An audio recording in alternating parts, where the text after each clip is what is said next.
Well, the heat wave is coming to an end. I know a lot of folks are happy about that, including myself. We need some precipitation as well, and we'll get to that in a moment. But first, let's start out this morning where it was still very humid and mild across the area, including Seneca, Missouri, within the Ghost Sky Casino and Resort. And as we headed through the afternoon, bright sunny skies allowed temperatures to really warm up. And then we saw some thunderstorms developing in some isolated spots and introduced a little bit of cloud cover and also a little bit of cooler temperatures.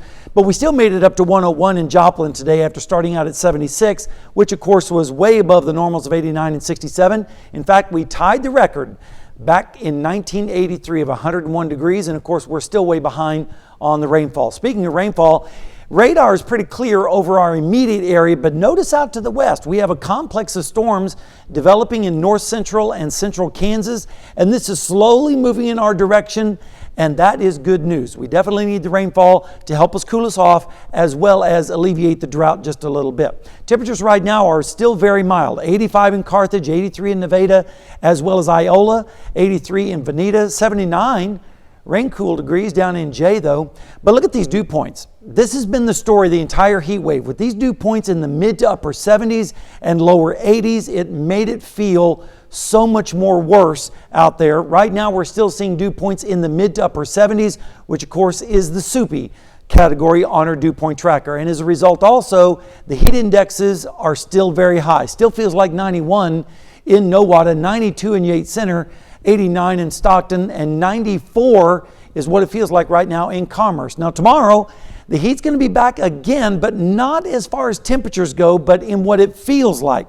It's going to feel like still low 100s for northeastern Oklahoma and a large part of southwestern Missouri, but 90s up towards the north. Rain chances are going to be increasing over the next 36 hours, and it looks like tomorrow night into early Sunday morning, that's when the best chance of showers and storms are going to be.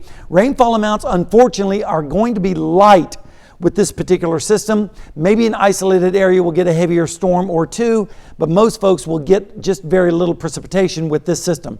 It's weak, but at least it's bringing in some cooler air from the north and west, and also drier air, which is going to make it feel so much more comfortable. So tonight, lows in the mid 70s with the front up to the north and west. Then it sails through during the day tomorrow with temperatures in the upper 80s, lower 90s with scattered storms. And then as we go into Sunday morning, lows in the 70s, and then Sunday afternoon, looking pretty good. Temperatures only in the lower 80s and northeasterly winds. And over the next 7 days, the nice weather continues right through the entire week with highs only in the 80s and lows in the 50s. And then unfortunately, Elise, it looks like the heat wave may try to come back next week. Maybe not with a vengeance, but it may be coming back. Well, let's enjoy it while we can. That's right. Thanks, Sam.